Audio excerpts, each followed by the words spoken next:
Awit 119, 1-5.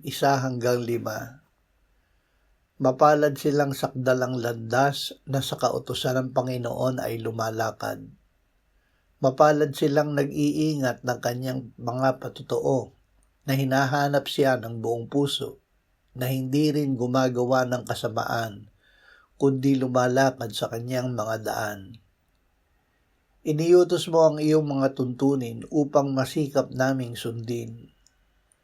O maging matatag nawa ang pamamaraan ko sa pag-iingat ng mga tuntunin mo. Ang pagpapala ng kabanalan.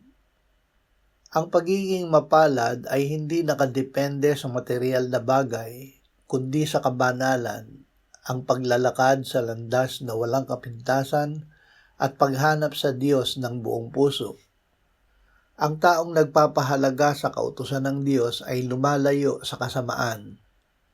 Ang kabanalan ay isang aktibong pagpili na lumakad sa mga daan ng Diyos. Ang pagsunod sa Diyos ay dapat na masikap na sundin, ngunit kailangan natin ang tulong ng Diyos upang magawa ito.